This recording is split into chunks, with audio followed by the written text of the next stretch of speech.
ከልቅሶ ያልወጣው የኦሮሞ ፖለቲካ በተመስገን ደሳለኝ። መራራውን እውነታ ሰምቶ በሐዘን ድባብ የማይዋጥ ሰብአዊነት የነጠፈበትና ለሌላ ዙር የመንጋ ዘመቻ ያደፈጠ መሆን አለበት። ከኦሮሚያ ክልል የሚወጡ የሰቆቃ ድምጾችን ማድመጥ ራስን ወደ መጥላት ይገፋል፣ ዘመኑን ያስወቅሳል፣ በሀገር ተስፋ ያስቆርጣል። ቅድመ አያቶቻችን ምን በደል እንደሰሩ አላውቅም ይላሉ የኢዮብን ትዕግስት የተቸሩ የሚመስሉት አዛውንት። ከአንደበታቸው ከሚሰሙ ቃላት ይልቅ በዓይኖቻቸው የሚጎርፈው እንባ የወረደውን ግፍና ስቃይ ጮክ ብሎ ይናገራል። ይህ ትውልድ ግን ምን አደረገ ሲሉም ለዓመታት ምላሽ ያላገኘ ጥያቄ ያነሳሉ። የሻሸመኔው ሉሲ አካዳሚ ባለቤት አቶ ዮሐንስ ወልዴ እኚህ ሰው ምድራዊውን ሲኦል ለአፍታም ቢሆን ቀምሰው ተመልሰዋል። የደረሰባቸውን ልብ ሰባሪ ታሪክ እያዳመጥኩ ቢሆንም ቅሉ የመከራውን ክብደት ለመረዳት በእሳቱ መለብለብ መጠየቁን ግን አልዘነጋውም። ከቅርብ ጊዜ ወዲህ በፖለቲካ ቁማርተኞች ሴራ የምድራችን የገሃነም ቅርንጫፍ ጽሕፈት ቤት ለመሆን በተገደደች ኦሮሚያ ያፈሩትን ሀብትና ንብረት በሙሉ በአንዲት የተረገመች ጀንበር አጥተዋል። ይህም ሆኖ የአዛውንቱን ንግግር በጥሞና ያደመጠ ጭንቀታቸው በደረሰባቸው ጉዳትና የመንፈስ ስብራት ሳይሆን እንደ ዋዛ እየጠፋ ባለው የአንድ ትውልድ ዕጣ ፈንታ ስለመሆኑ መረዳት አይቸግረውም። ፈተናው በትላንት ታሪክ ዛሬን የመኖር ጉዳይ ብቻ ቢሆን ዕዳው ገብስ በሆነ ነበር። ለዘመናት የተሰበከው የሐሰት ትርክት ሐረርን በጠላት ዓይን የሚመለከት፣ በባሌና አርሲ ከአባቶቹ ተፋቅረው የኖሩ ወገኖቹን የሚያሳድድ፣ እንደ አያቶች ለአባ ጅፋር ባደሩ ኢትዮጵያውያን ላይ ቢላ የሚስል፣ አቃፊውን ቦረና ለጸብ የሚያነሳሳ፣ ለአብዲሳ አጋ መሬት ዘረኝነትን የሚተክል፣ ከሀገሬ ቱሉ ትብት ልዩነትን የሚፈለፍል ትውልድ አፍርቷል። የድህረ 83ቱ ቁቤ ጄኔሬሽን አንድን ሕዝብ የጥፋት ዕዳ ተሸካሚ አድርጎ ፈርጇል። ሜንጫ መዞ አንገት መቅላት ሙዝ ከመላጥ ቀሎታል። ታሪክና ቅርስ ማፈራረስን እንደ መዝናኛ ቆጥሮታል። የአቶ ዮሐንስ ወልዴን ብሶት ወለድ ንግግር በጥሞና የተከታተለ ሕዝብን በጠላት በሚፈርጅ የትምህርት ፖሊሲ የታነጸ ወጣት ይህን ቢያደርግ አትደነቁ የሚል እንደሆነ ይገነዘባል። ያልተዘራ አይታጨድምና ወጣቶቹ ትምህርት ቤቱን ሲያፈርሱ ታሪካቸውን የተሸከመ ቅርስ ማውደማቸውን ያወቁ አይመስልም። የገዛ ሀገራቸውን የአቢሲኒያ ኢምፓየር እየተባሉ በተሰበኩት የጥላቻ ሙቀት ተነድተው ለጥፋት ሲሮጡ ቅርንጫፍ ላይ ተንጠልጥሎ ዛፉን ከሚቆርጥ ምስኪን ሰው አለመለየታቸውን የሚነግራቸው የለም። ሀገሪቱ በአደገኛ ብሔራዊ ኪሳራ መነከሯ የማይካድበት ደረጃ ደርሷል። ስለ መፍትሄው ከመነጋገራችን በፊት ይህ ስህተት ከየት ይጀምራል ብሎ መጠየቅ ይቀድማል። ፖለቲካውን የእርስ በርስ መጠፋፊያ ያደረገው ውስጠ ምክንያትን ለመመልከት ከመንደርደር ዘር ተኮር ብያኔው በትምህርት ስርዓቱ ጣልቃ መግባቱን መፈተሽ ግድ ይላል። ይህ ሲሆን ነው ስሁት ምንጮች፣ አፈ ታሪኮች፣ ለመታገያ የተፈበረኩ አጀንዳዎችና መሰል ትርክቶች በትምህርት ፖሊሲው የመለንጠቃቸው እውነታ ፍንትው የሚለው። በእርግጥም ታሪክ የፖለቲካ እስረኛ ሲሆን ለምን ብሎ የሚጠይቅና የሚያገናዝብ ትውልድ መፍጠር አለመቻሉ ሳይንሳዊ ሐቅ ነው። ታሪክ በበጎም ይሁን በክፉ መተርጎሙ እንደተጠበቀ ሆኖ ታሪክን ስንማርበት እንጂ ስንኖርበት የከፋ መዘዝ እንዳለው ማስታወሱ ጠቃሚ ነው። አብዛኛው የኦሮሞ ፖለቲከኛና ልሂቅ የቀደምቱን ትውልድ ኃጢአት እንዲሸከም ወለድ አግድ የያዘው ማህበረሰብ አለ። ለዚህም ነው ኮሽ ባለ ቁጥር በመንጋ ፍርድ በቀጥታ ለመዝመት ያልተደናገረው። የቁቤ ጄኔሬሽን በጸረ ኢትዮጵያ ተኮትኩቶ ለማደጉ ከአቶ ሌንጮ ባት የበለጠ ምስክር ከወዴት አለ? ሌንጮ ከ50 ዓመቱ የኦነግ ትግል በኋላ ያፈረጡት ደረቅ ሐቅ የብዙሃኑን ጥያቄ በከፊልም ቢሆን ይመልሳል። እንደ ኦሮሞ ብሔርተኛ ኦሮሞን ከፍ ለማድረግ ኢትዮጵያን መግደል ወይም ዲኮንስትራክት ማድረግ ነበረብን። ኢትዮጵያ እኛን ገድላለች በማለት አሁን ደግሞ ኢትዮጵያ መነሳት ወይም ሪኮንስትራክት መደረግ አለባት እንላለን። ያንጋፋው ፖለቲከኛ መልእክት በቀላል አማርኛ ለፖለቲካ ስንል ዋሽተናል፣ ለፖለቲካ ስንል ኢትዮጵያን ክደናል የሚል መሆኑ ግልጽ ነው። ትንሽ መዘግየቱ እንጂ ሂሳቸውን መዋጣቸው ትልቅ ነገር ነው። የሐሰት ትርክቱ ሰለባዎችን ወደ ትክክለኛው ትራክ መመለሱ ግን ሂስን እንደመዋጥ በአጭር ጊዜ የሚሳካ አይመስለኝም። በሰሞነኛው ቀውስ ኢትዮጵያ ዳውን ዳውን እያለ ሀገሪቱን እስከ ማፍረስ ለተለጠጠ ዓላማ አደባባይ መውጣቱ የትርክቱን ጥልቀትና የህመሙን ደረጃ ያረዳናል። ነገር በሁለት ይጸናልና ኦቦ ለማ መገርሳም እርስ በእርስ እንጠፋፋ ዘንድ ብዙ ተሰርቷል ያሉበት አውድ ይህን ምስክርነት ያጸናዋል። የሰው ልጅን ከሰብአዊ ምግባሩ አላቆ አውሬ ማድረግ ዘመቻ። መቼም ጤናማ አእምሮ ያለው ሰው የራሱን ቀዬ ለማጥፋት፣ ዕውቀት የቀሰመበትን ትምህርት ቤት ለማፍረስ፣ የሚታከምበትን ክሊኒክ ለማቃጠል፣ የሚገለገልበትን ተቋም ለማውደም እንዲህ አይጣደፍም። ብዙ ጊዜ የሚዘነጋው ግን ሀገሪቱንና ሕዝቧን ወደዚህ ቅርቃር ያስገቡትም ጭምር የዕዳው ተሸካሚ የመሆናቸው እውነታ ነው። ከሰሞነኛው አመጽና እልቂት በተአምር የተረፉ ግፉዓን በመገናኛ ብዙሃን በደላቸውን ለመናገር ሲፈሩ እንኳ ታዝበናል። ደፍረው ከተናገሩትም ስማቸው እንዲገለጥ የማይፈልጉ ይበዛሉ። ፍርሃታቸው መንግስትን ቢሆን ያባት ነው፣ የመንደር አራጆችን ሆነ እንጂ። አንድ ሰው ጎረቤቱን በዚህ ደረጃ መፍራት ሲጀምር የመኖር ዋስትናው፣ የዜግነት ጥቅሙ፣ የባለ ሀገርነት መብቱን ያለ ፍቃድ ማስረከቡን ያስተውሏል። የወደመው የሉሲ አካዳሚ ባለቤት አቶ ዮሐንስ ደፍረው ሲናገሩ መሬት ላይ የተኛ ወድቃለሁ ብሎ አይፈራም ብሂልን ያስታውሰናል። እኚህ ሰው ከዚህ በኋላ የሚያጡት ነገር የለም። መንጋው ከስትንፋሳቸው በቀር ሁለ ነገራቸውን በመንጠቅ አስከፊውን የበደል ጽዋ አስጎንጭቷቸዋልና። የሆነ ሆኖ ቄሮም አልከው ፎሌ ጃራም በለው ሸኔ ትውልዱ በኦሮሚያ ምድር ያፈሰሰው ደም በምንም አይነት ዋጋ አይተመንም። በኦሮሞ ሕዝብ ስም መፈጸሙ ግን ልብ ይሰብራል። በታሪክ መዝገብ ዝንተ ዓለም የሚኖረው ይህ ከባድ ስህተት ያንን ታላቅ ሕዝብ የሚመጥንም የሚወክልም አይደለምና። የቁቤ ጄኔሬሽንን በዚህ መልክ የመቅረጹ ሥራ በማስተሮቹ መስፈርት ተሳክቷል። የሴቶችንና የሕፃናትን አንገት መቅላት፣ ሕፃን ደመራ ማድረግ እንደ አፓረንትሺፕ ተቆጥሯል።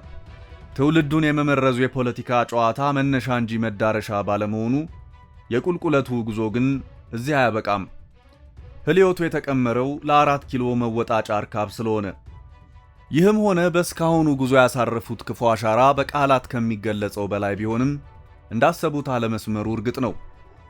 ወትሮም ዘርን ተንተርሰው የሚነሱ ቡድኖች ብሶትን እያጎሉ ከማስለቀስ እጁን አውጥቶም ሆነ በድምፁ ያልወከላቸውን ህብረተሰብ አሳንሶ ከማቅረብ ሌላ ለዘውግ የሚጠቅም በጎ ራዕይ የላቸውም። ለህዝብ ጥያቄ ከሚከራከሩበት ሞግተው ከሚረቱበት ሐሳብ ጋርም አይተዋወቁም። ዘርን ከዘር እየመዘኑ ደምን ከደም እየለኩ የራስን ከማግዘፍ የሌላውን ከማኮሰስ ባለፈ ለሐሳብ ተኮር የፉክክር ፖለቲካ ፍጹም ጨዋ ናቸው። የስልጣን ባለቤትነቱ ሲረጋገጥ ደግሞ እንደ ባብ ቆዳቸውን ቀይረው የኦሮሞ ህዝብ ጥያቄ አልተመለሰም የሚል ውሃ የማያነሳ ምክንያት ይዘዋል። ማህበረሰቡ ጥያቄውን ቆጥሮ ያስረከባቸው መቼና ምን የሚል እንደሆነ ቢነግሩን ጥሩ ነበር። ያልተመለሰውንም ከተመለሰው ለይተው ቢያብራሩልንም ለመፍትሄው በተባበርናቸው ነበር። ከዚህ ባለፈ በታሪክ የምናውቃቸው የክልልነት፣ ራስን በራስ የማስተዳደር፣ በአፍ መፍቻ ቋንቋ የመማር፣ የመዳኘትና ሌሎች አጀንዳዎች በዘመነ ኦህዴድ ተተግብረዋል። የቀረው ጀዋር መሐመድን ወይም ዳውድ ኢብሳን የምኒልክ ዙፋን ላይ ማስቀመጥ ነው። እሱም ቢሆን ከታገሱ፣ ለህግ ከተገዙ ምርጫ የሚባል አቋራጭ መንገድ አለው። በዛሬቱ የኢትዮጵያ የፖለቲካ አሰላለፍ ደግሞ ተወላጆች የመሪነቱን ስፍራ መያዛቸው የማያስተባብል ሐቅ ነው። የኦሮሞ ጠቅላይ ሚኒስትር ኢትዮጵያን በመምራቱ ከኦሮሞ ልሂቃንና ከህወሓት በቀር ቅሬታ ያሰማ መኖሩን ግን አላውቅም። እንዲህ አይነቱ በገዛ ወንድም ላይ ዓይንን ማቅላት ለኦሮሞ ፖለቲከኞች አዲስ አይደለም። በእርስ በእርስ ቅናት፣ ምቀኝነት፣ ራስ ወዳድነት ሲበላሉ ለመቆየታቸው የአያሌ ምሁራን የጥናት ወረቀቶች ይመሰክራሉ። የችግሩ መነሾ ደግሞ የሐሳብ ልዩነት አይደለም፣ የመንደር የወንዝ ልጅነት እንጂ። ጠቅላይ ሚኒስትር አብይ አህመድ የቅናትና ምቀኝነት ፖለቲካ ትልቁ ፈተና እንደሆነባቸው በአደባባይ የተናገሩበት ገፊ ምክንያትም ይሄው ነው። የሚመዝኗቸው ባስገኙት ውጤት ወይም ባጠፉት ጥፋት አይደለም። ሲከሷቸውም የምንሰማው ደማቸው ውስጥ ባለው የኦሮሞነት መጠን ነው። የደምና አጥንት ቆጠራው አባዜ እንወክለዋለን ከሚሉት ማህበረሰብ ይልቅ ጎጥ እንደሚያይልባቸው ይነግረናል። ይህን አይነቱን ወንዝ ተኮር ፖለቲካ በኦሮምኛ ገንዱማ ይሉታል። የገንዱማ ፖለቲካ ቀድሞ ከነበረው መንግስታዊ አፈናም የበረታ ነው። ከአስከፊ የጭቆና ስርዓት ለመላቀቅ የተከፈለውን ዋጋ ችላ ብለው የጀመሩት የጎንዮሽ ትግል ረጅም ርቀት ባያስኬድም የእርስ በርስ ሽኩቻው ጦስ ግን ለሌላውም መትረፉ አልቀረም። የኦሮሞ ተወላጅ ሀገር ማስተዳደር ሲጀምር የገንዱማ ፖለቲካ እግር አውጥቶ ብቅ እንደሚል ቀድሞውንም ምልክቶች ነበሩ። ነፍሱን ይማረውና ድምፃዊ ሃጫሉ ሁንዴሳም በየጎጡ ስለሚፈተለው የወንዜ ፖለቲካ ስጋትና ፈተና በቃለ ምልልሱ ገልጿል። ህዝባችንን ተባብረን ወደ ተሻለ ኑሮ እናሻግረው ከማለት ይልቅ አንዱ የበለጠ ታግያለውና የበለጠ ይገባኛል ሲል፣ ሌላው ደግሞ መሪ መሆን ያለበት የኔ ጎሳ ነው የሚል መስመር ረግጦ ቆሟል። ከሽኩቻው ጀርባ ያፈጠጠው ገመና አደባባይ እንዳይወጣ ቀደም ብለው ከተሞከሩ ምክረ ሐሳቦች አንዱ የውህደት አጀንዳ ነበር። በዶክተር አብይ የሚመራው ለውጥ ገና ዳዴ ማለት ሲጀምር ጋዲሳ ሆገንሳ ኦሮሞ በሚል መጠሪያ የኦሮሞ ፓርቲዎችን በአንድ ላይ የሚያወያይ ፎረም ለመመስረት በጠቅላይ ሚኒስትር ጽሕፈት ቤት ለቀናት ውይይት ተካሂዷል። ሁሉን አቃፊ ነው በተባለው ጋዲሳ ሆገንሳም ተስማምተው ከተፈራረሙት ውስጥ ኦዴፓ፣ ኦፌኮ፣ የአቶ ዳውድ ኦነግና የአቶ ሌንጮ ለታ ኦዴግ ይገኙበታል። ፎረሙ ጫፍ ሳይደርስ በጭልፊቶች ተጠለፈ እንጂ ዓላማው ሰባቱ የኦሮሞ ድርጅቶች ተዋህደው አብረው ለመዝለቅ ነበር።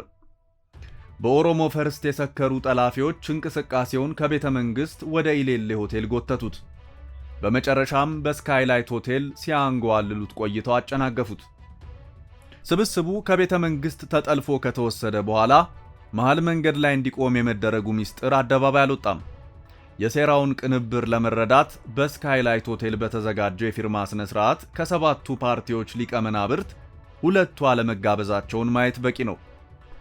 ይህ የሆነበት ምክንያት ምናልባት የተገፉት ሁለቱ መሪዎች የኦሮሞ ሕዝብ ችግር በኢትዮጵያ ማዕቀፍ ውስጥ ይፈታል በሚለው የፓን ኢትዮጵያ ፍልስፍና ማመናቸው ሊሆን ይችላል። ዶክተር አብይ አህመድና ፕሮፌሰር መረራ ጉዲና ናቸው። ፕሮፌሰር መረራ በ11ኛው ሰዓት እንዲጠሩ ተደረገ። የመጨረሻ ዓላማው ጠቅላይ ሚኒስትሩን ያላካተተ ውህደት ይፋ አድርጎ እሳቸውን በኦሮሞ ህብረተሰብ ማሳጣት ላይ ያተኮረ ሴራ ነበር። ዶክተር አብይ በፊርማው ላይ በራሳቸው ተነሳሽነት በመገኘት የተሸረበውን አምክነው ጨዋታውን ቀይረውታል። በወቅቱ ጠላፊዎቹን በጭንቅላታቸው ያቆመ ጥቁር እንግዳ እንደነበሩ አስታውሳለሁ። ጋዲሳ ሆገንሳ ኦሮሞ እዚያው መቀበሩን የምንረዳው ደግሞ ከስካይላይቱ ፊርማ በኋላ የውሃ ሽታ ሆኖ መቅረቱ ነው። ከዚህ ቀጥሎ የሰማነው ሶስት የኦሮሞ ፖለቲካ ድርጅቶች ለመተባበር ተስማሙ ተብሎ የተናፈሰውን ነው። ጀዋር መሐመድን ያቀፈው ኦፌኮ፣ የዳውድ ኦነግና የጀነራል ከማል ገልቹ ፓርቲ ዋነኞቹ ነበሩ። የስምምነቱ ዜና ገና በቅጡ ሳይሰማ ጀነራል ከማል ገልቹ እነ ጀዋር ሐሳቤን ጠለፉ ሲሉ ጸቡን በሰበር ነግረውናል። አንዱ በሌላው መቃብር ላይ ቆሞ የፓርቲ ቁመናውን ለማጽናት መጣሩ አዲስ አይደለም።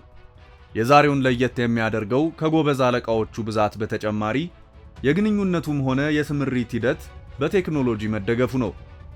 ይህ ደግሞ አደገኛነቱን ያጎላዋል። የጎጥ መጓተቱን ለማፍታታት ታሪክን የኋሊት መመልከቱ ጠቃሚ ነው። የእነ ኃይሌ ፊዳ ዘመን ዋነኛ ማሳያ ይሆናል። የወለጋ ተወላጁ ባሮ ቱምሳ በምስራቅ ኢትዮጵያ ይንቀሳቀስ የነበረውን የኦነግ ተዋጊ ኃይል ተቀላቅለው ሲታገሉ በገዛ ጓዳቸው ተመተው ወድቀዋል። ገዳዩ ደግሞ የኦነጉ ጃራ አባ ገዳ ናቸው። ሻምበል ፍቅረ ስላሴ ወግደረስም እኛና አብዮቱ በሚል ርዕስ ባሳተሙት መጽሐፍ ይህንኑ ሁኔታ አስረግጠዋል። ገጽ 359። ባሮ ቱምሳ ረጅም ህልም አንግበው በአጭር ከተቀጩ የብሔሩ ፖለቲከኞች አንዱ ናቸው። ፕሮፌሰር መረራ ጉዲና ግን ይህን አይቀበሉም። በመስታወት ቤት የሚኖር በሌሎች ላይ አስቀድሞ ድንጋይ አይወረውርም በሚል ርዕስ በጦቢያ መጽሔት ባስነበቡት ረጅምና ተከታታይ መጣጥፍ ባሮ በደርግ ለመሾም ደጅ ይጠኑ እንደነበር ከማውሳታቸውም በላይ ጀነራል ታደሰ ብሩና ኮሎኔል ኃይሉ ረጋሳ በደርግ እንዲገደሉ ስለማድረጋቸው ፍንጭ ሰጥተዋል። የኦሮሞን ብሔርተኝነት ለማጠናከር በሜጫና ቱለማ መረዳጃ ማህበር ስር በህቡ ይታገሉ ከነበሩ ታዋቂ ሰዎች ጀነራል ታደሰ ብሩ አንዱ ናቸው። እኚህ የጦር መኮንን የስልጣን እንጂ የብሔር ጥያቄ ኖሯቸው አያውቅም የሚለውን ምስክርነት ከፕሮፌሰር መረራ ማህደር ሳነብ ትንፋሽ ቀጥል ይል እንደነበር ዛሬ ድረስ አይረሳኝም። ጀዋር መሐመድ በሚሊኒየም አዳራሽ በተዘጋጀለት የእንኳን ደህና መጣ ፕሮግራም ላይ እኛ የጃራ አባገዳ ልጆች ነን ሲል የጃራን ፈለግ መከተሉን አብስሯል። ሰሞነኛው ግርግር እንደ ደራሽ ውሃ ከተፍ ያለው በግብታዊ ቅጽበት አይደለም የሚለውን መከራከሪያም ውሃ የሚያነሳው ለዚህ ነው። ወቅት ጠብቆ የሚነሳ የተደራጀ ኃይል ስለመኖሩ የብሔሩ ፖለቲካዊ ተለምዶ ያስረግጣል። ከአቃቤ ሕግ እንደተሰማው ደግሞ ክብሪቱን የጫረችው የአቶ በቀለ ገርባ ስልክ የከሳሽ ምስክር ሆናለች። የብሔሩ ፖለቲካ አንድ ወደፊት ከተራመደ በራሱ ኃይል ሁለት ወደ ኋላ ይጎተታል። የኦሮሞ ኤሊቶች አሁንም የችግሩን ስረ ምክንያት በማፈን ጣታቸውን ወደ ሌላ መጠቆሙን አላቆሙም። አብዛኞቹ የብሔር ድርጅቶች የፖለቲካ መንገዳቸውን ሀ ብለው የሚጀምሩት አማራን ከኦሮሞ እያነጻጸሩና አጼ ሚኒሊክን አፍ መፍቻ እያደረጉ በመሆኑ አሁናዊው ውግዘት የሚደንቅም የሚያስደነግጥም አይደለም። እነርሱ ዛሬም የሚያለቅሱት ለመፍትሄው ሳይሆን በምናብ በፈጠሩት ችግር ላይ ተከተረው ነው። ወጣቱ ባጠመቁት የሐሰት ትርክት ተበርዞ ከሰባዊነት የወጣ ድርጊት ሲፈጽም የደስታቸው ጥግ የመናሩ መነሾም ይህ ነው። ለወጣቱ ሥራ ፈጥረው መልካም የታሪክ እራፊ ከማኖር ይልቅ በሜንጫና ሚስማር የሚታወስ አስከፊ ቁርሾ ትቶ እንዲያልፍ አድርገውታል። ገጀራ ስሎ ድንጋይ አሹሎ የሚጠብቅ ትውልድ የሚበላው ሲያጣ ነገ ራሳቸውን እንደሚውጥ የገፈቱ ቀማሽ ከሆኑ ሸዋ ኦሮሞች እንኳን መማር ተስኗቸዋል። በምኒልክ ሙት መንፈስ በትርጉም አልባው አሃዳዊ ክስ አሁንም ፍራሽ አንጥፈው ያለቅሳሉ። የመነቸከው የብሔር ጭቆና ትርክት ደግሞ ሙሾ ማውረጃ ነው። በእርግጥ ረጅሙ የኢትዮጵያ ታሪክ እንከን የለሽ ነው ብሎ መከራከር አይቻልም። ኃጢአቱ የእጁ ቄስ ቅኔው ቢጎድልበት ቀረርቶ ሞላበት እንደሚባለው በአገረ መንግስቱ የተከሰቱ ግድፎችን በፈጠራ ወሬ አለቅጥ አግንነውና አንሻፈው ለሴራ ፖለቲካ መዋላቸው ነው። የአጭር ጊዜ ትልማቸውን ለማድረግ አንድነትን በሚያነውር አብሮነትን በሚሸረሽር አሻጥር መጠመዳቸው ነው። የ3 ዓመቱ የፖለቲካ ጉዞ አብዝቶ የተፈተነው ህዝባዊው መንፈስ በስሁት ትርክት በመበከሉ ብቻ አይደለም። የትርክቱን ጭብጥ በመተግበር ሂሳብ ለማወራረድ የሄዱበት ርቀትም ታሳቢ ይሆናል። የኦሮሞ ኤሊት ከዚህ አይነቱ የዜሮ ድምር ፖለቲካ መውጣት ያልቻለበት ትልቁ ምክንያት የጥያቄው አልፋና ኦሜጋ የሚኒሊክ ቤተ መንግስት በማድረጉ ብቻ ነው። ሀገርን መምራት መንግስትን እንደመቃወም ቀላል ያለመሆኑን ግና በውል አልተገነዘቡትም። ጠቅላይ ሚኒስትሩ አሁን ባለው ሁኔታ ኢትዮጵያን መምራት 1 ሚሊዮን ጉንዳን ተሸክሞ መሄድ ነው ሲሉ የወንበሩን አታካችነት የገለጹበትን አውድ ሊረዳው የሚችለው በአንዲት ጉንዳን ሱሪውን ያወለቀ ሰው ብቻ ነው። የዘውግ ፖለቲካን ማራመድ ለብዙሃኑ ገና ያልተገለጠ ጥቅም ሊኖረው ይችላል። ሰዎቹ የመረጡበት ምክንያት ግን ግልጽ እየሆነ መጥቷል።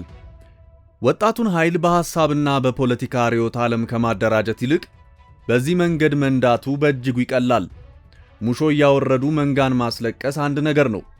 በኢትዮጵያ ስሪት ውስጥ የኦሮሞን ሚና ማሳነስ፣ ማህበረሰቡ ለባንዲራ የከፈለውን ጀግንነት መካድና ኢትዮጵያን እንደ ሀገር ማንኳሰስ ግን ሁለት እርምጃም አያስኬድም። ውድ የቻናላችን ቤተሰቦች ተመስገን ደሳለኝ ይህችን ጽሑፉን ያደረሰን በፍትህ መጽሔት ቅጽ 2 ቁጥር 90 የሐምሌ ወር እትም ላይ ነበር። አብራችሁን ስለነበራችሁ ምስጋናችን ልባዊ ነው። ከሌሎች መረጃዎቻችን ጋር ደግመን እስክንገናኝ ቸር ቆዩን።